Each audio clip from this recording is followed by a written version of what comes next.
Welcome back. Despite the work that is being continually done in our community, there's still little knowledge of what the function or the contribution is of not-for-profits. I'm Regina Montgomery, and if you're just joining us, we've been exploring the work of the many not-for-profits that we have here in our community. Before the break, we spoke to somebody from Dufferin Child and Family Services, and now I'm joined by Marilyn Field, who is the president and the founder of DareArts. Yes. Thank you for joining us today, Marilyn. A pleasure. DareArts, what an interesting name. Like that dare, the dare to dream, the dare to draw, the dare. Talk a little bit about the name. Well, the name is important because as a school teacher 17 years ago, starting DareArts, I found that the word dare gave kids courage. They'd be out on the school grounds and being approached by a bully and to say, I dare you to join me at a concert, or I dare you to come in and play music, or I dare you to come and draw. It really gave the kids courage and brought the bullies in to do the art too. Oh, wow. So great. So great name. Now, I understand you've empowered like 160,000 kids. Yes. That's amazing. And not just kids locally. I mean, these are kids to the north and to the south. Talk a little bit about that. Right. The dream is to be right across Canada. We have lots of kids here and everywhere in Canada that we can link through the arts. And kids everywhere are at risk of falling in with the wrong crowd or being influenced by the negatives that are out there in the communities. And it's so easy through the arts to get them inspired to unlock their potential and to follow their dreams and indeed become leaders rather than followers in their own communities. And I'm a huge proponent of the arts, but I mean the reality is not every child, like depending on what you classify as arts, if it's dance, music, some of that's very expensive, and some kids, they just don't have that access. So art, like drawing art, is something that you don't necessarily have to take courses for, and we have some examples here on the table and some other examples of some of the work that these kids are doing, and man, it's beautiful and detailed. Isn't it incredible? Now, these are cards from the community, and in fact, even though DareArts does focus on all of the arts, I think that's one thing that does make us unique from other art organizations, is we do give the kids a chance to taste test, whether it's music, dance, drama, visual arts, literature, you name it, because everybody does need to try it before you really know what works best for you. And I think we do all have the arts inside of us. So yes, in this community, we focus on the Dare to Draw program, where over 3,000 local kids in schools here from grades 1 up through 12 are dared to draw a card, and as you can see, these are incredible examples of the incredible creativity that lies in our kids, whether they know it or not. So these are just their ideas. They're not given a template. They just, whatever comes out of them is what goes on the card. That's right. What they are given, though, is a story. They're given a story of, originally, in the last few years, of a child in Afghanistan or in a war-torn country. And our kids are told here, through your art, through you drawing this card, you are going to then have a chance to have that card sold and help those kids in war-torn countries to have a better life than what they have now. And now more recently, in this last year, we focused instead of on children in Afghanistan, now that our soldiers have pulled out primarily from there, right. We focused on helping kids in our own far north. Right. And so the kids here in our community are really driven to that dare, to feel that they can do something through their own creativity simply by drawing a card and selling it, that they can help a kid in our own Canada, in our far north, who need some of the simple things that we take for granted here. Very great. Okay, so before we talk a little, we're going to talk more on this, but we're just going to take a quick look at another not-for-profit organization that we have in our community called Community Living Dufferin. And I had a chance to visit them, and here's a look at their story.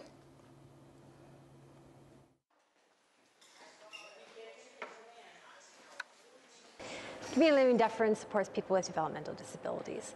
We advocate for people. We believe that people have the right to live in our community, that they need to live with dignity, with respect.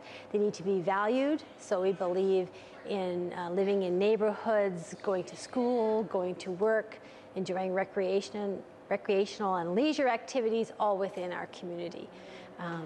We advocate for people. We advocate for the movement.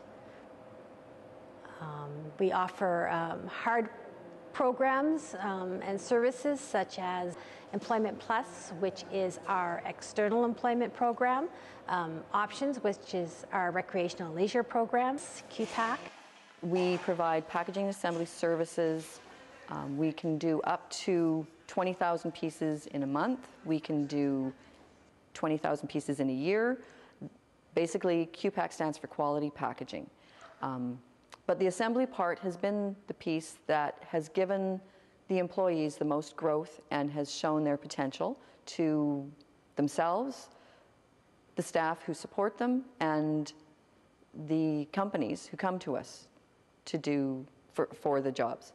The potential for growth in assembly is because assembly allows people to use different skills, use tools they've never maybe would have had the chance to use, and the ability to gain more skills is what it really comes down to.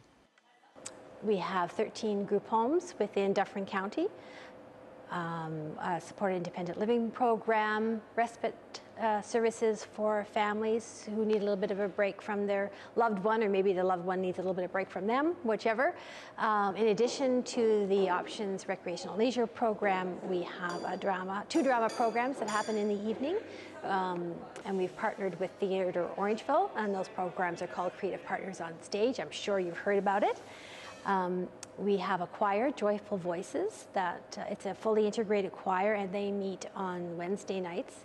And throughout the year, they have special events that they sing at.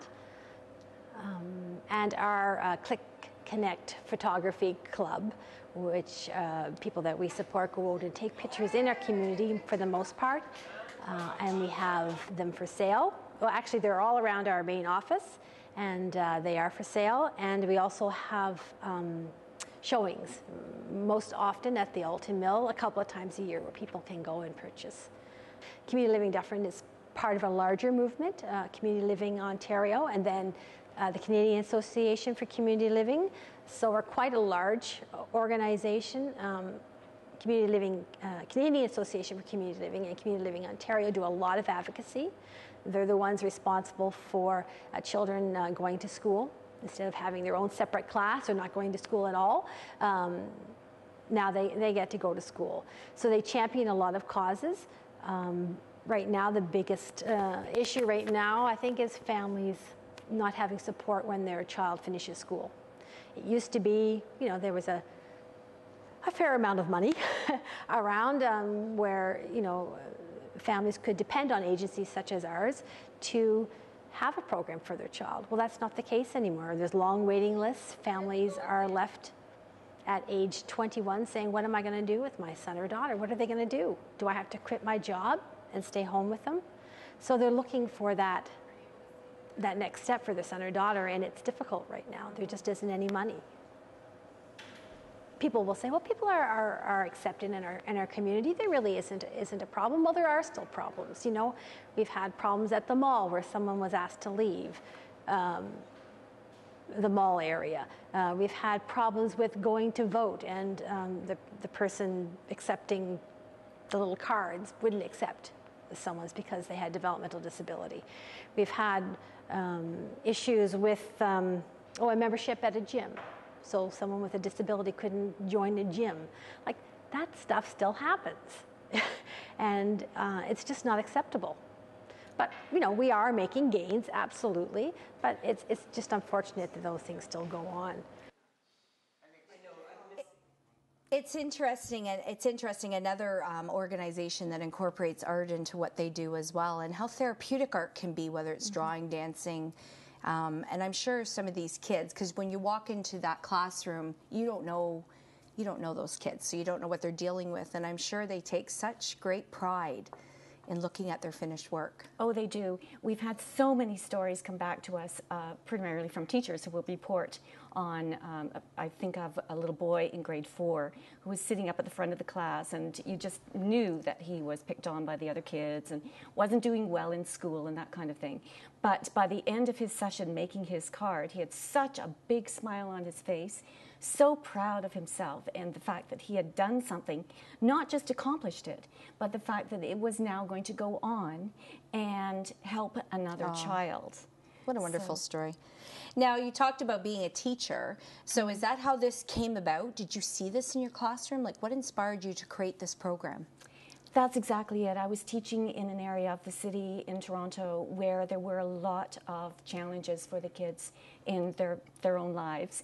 And I found that 7:30 in the morning, if I arrived at school, I'd have a contingent of kids waiting to get in and join me so that they could do their music or their art or their drama. So they're the ones that taught me that the arts are that important in their lives. It just gave them hope beyond what they were dealing with in their own family lives, to see another world beyond that and find the pathways and the tools to change their own lives with that hope that the arts bring.